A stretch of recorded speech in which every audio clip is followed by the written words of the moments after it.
What is up, FIFA faithful? Bearhamms here with the newest installment, the 9th installment of my Minnesota United career mode. And before we get into the thick of things, let's talk about the game last week against San Jose. After the comfortable win against Austin, I was expecting it would be the same against San Jose, and I predicted a 3-1 victory, but oh boy, this team looked off without Ramon, who was in Madagascar getting his green card for the United States so we can get rid of another international slot. Neither Yuko Raitala or DJ Taylor could fill his shoes as the team looked one-dimensional in the first half. Passing was incredibly piss poor, with turnovers a constant in the first 40 minutes. It's not good when your offense comes from Brent Kallman, who was a great spark plug replacing Michael Boxall, who was subbed off due to injury. Hopefully, the acting captain's knock isn't too serious, and we might see him again in the next game against Colorado. Second half was a bit different, and the inclusion of Ramon Abila helped open things up for the offense, who accrued multiple chances, but only a second chance PK by Abila would be their second goal. Easily the biggest low point of the season has been shooting, and though it's gotten better, this game should have been won before they eventually conceded in the 80th minute. Overall, it was a subpar performance that was somewhat salvaged by a backup defender and a penalty kick. With Lud and Mettenaire sure to be back, let's hope this doesn't continue. My 3 stars would be Brent Kallman for his goal and his great defensive presence after replacing Michael Boxall. Then we have to give another one to Ramon Abila for his goal, of course, the penalty kick, and just changing the tempo of the offense, getting a lot more chances into the box, and his footwork in the final third was superb. Then the final star of the game would have to go to Chase Gasper, who I think had the best game of his season so far.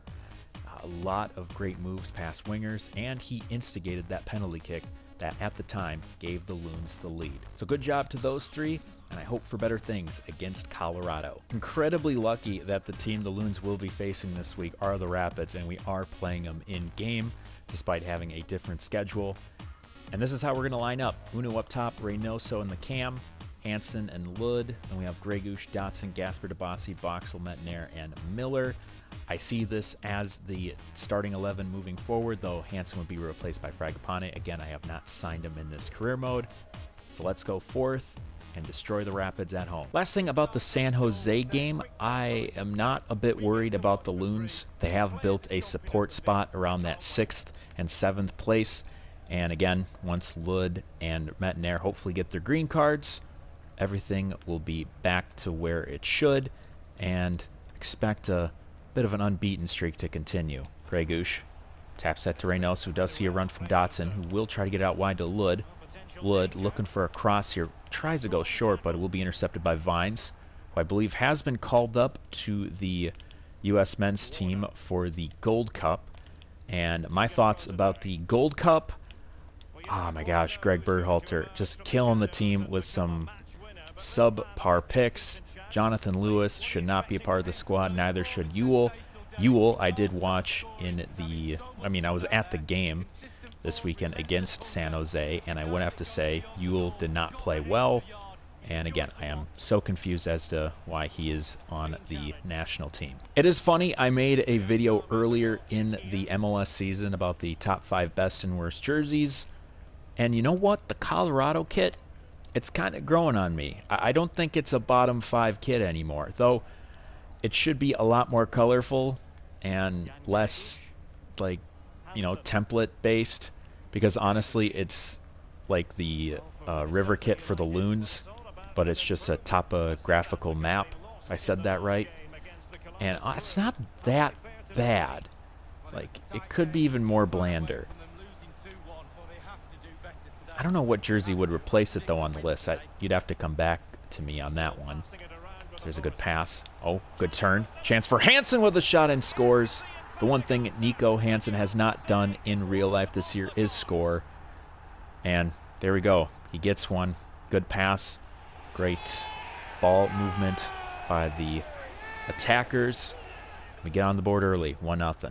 Now, I did allude to earlier about the green cards of Robin Lod and Roman Mettenaire, which has me thinking, who are they going to get? I feel like at this point, the team's already full as it is in terms of player personnel. I don't know who they'll try to fetch. Well, I know what they could do is unable to keep Tomas Chacon. I think they might drop Gregush's contract to a TAM and just buy out the DP part of it, which would be pretty nice because that would open things up for Chacon to return to the side. But I honestly don't see a future with Chacon on the side. It has been a bit of a disappointment, and I don't really think it's Chacon's fault, as there was an interesting pass to Hunou there. What I could see happening is maybe another loan year for Chacon. They get another DP, and they possibly get rid of a couple of their aging veterans. I could see Ethan Finley going at the end of this season. I can also see Coleman. I think this is Coleman's last year. I think he's just a little too... I think he's just kind of declined in quality over the years. And he's not quite a MLS caliber defender. So that will be the end of the first half. We do get the goal from Nico Hansen. And at Allianz Field, which looks more like TCF Bank Stadium or Huntington Bank Stadium, whatever it's called these days, we have the 1-0 lead. Something I just realized while playing this game is that this series will continue on into the months of November and possibly December, and it's not a cause of a concern per se. It's more of an issue I'll have to deal with because this is on the PS4. And do I just simply transfer it to PS5 and painstakingly recreate all the results? Or do we just start anew? Or I just drop the whole FIFA thing altogether and just do a show based on the results of the Loons for the remainder of the years. There's a good pass. Gasper does get across and looking for Reynoso. Reynoso's going to hit it.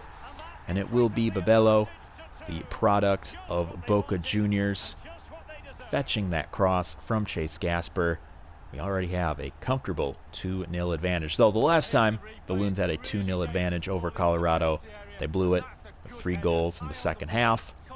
So we're going to wait a little bit before we can call a result. I think what we'll do right now is, after taking that second goal, I think we are going to make some subs here. Let's get some fresh blood on there. Let's get Abila. I think what we'll also do is we'll bring on Alonso. Some more defense. Dotson's looking a little rough, though Alonso's not looking any better. And I think our final one will be Finley. Let's bring on Finley for Hansen. Rubio, excuse me. I was thinking about Real Salt Lake's Rubin is now Acosta. Has a lane for a shot, and he will score. So that is the score, split right in half by Acosta. Now we have to hold on to our butts here and try to keep these 3 points. Yes, it is Kellen Acosta, another player who I've been scratching my head as to why he's in the national team. I don't know, they must have some compromising pictures of Greg Berhalter. It's like, Caden Clark should have been in the team. I know he had appendicitis, but that excuse doesn't really hold up when he's back and already playing. Yeah, there are just too many misses. And if you want to hear more about that, you could probably check out 11 Yanks. I think like the definitive channel for the U.S. men's national team. I'd go check him out. I'm not getting paid. I'd have nowhere near the amount of followers he does. But I was one of the first 100. Just pass it back and forth here. Just a little bit of killing time, a little bit of trying to find an opening here to get that insurance goal back.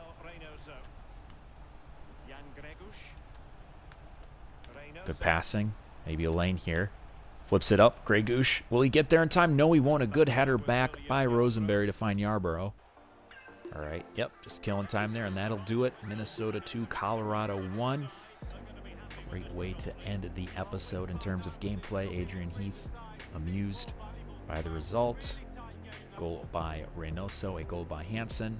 Gives us another 3 points and just strengthens our spot in the top 3 of this Western Conference. Before we go, one bit of news. I have indeed signed Franco Fragapane to the team. He will be coming in July. So probably in, I don't know, maybe 4 or 5 episodes based on how quick the save goes. Quick gander at the standings. We are currently in second, but a lot of teams have at least one game in hand over us. Though 22 points in 11 games, 2 points per game. That is a solid average. Now, before we go, I will predict the score of this upcoming game against Colorado Rapids away at Dick's Sporting Goods Park. And this is a tough one because the last time they went away, they were up by 2, but then they lost it in the second half. It was a bit of a hiccup by Adrien Heath and his tactics.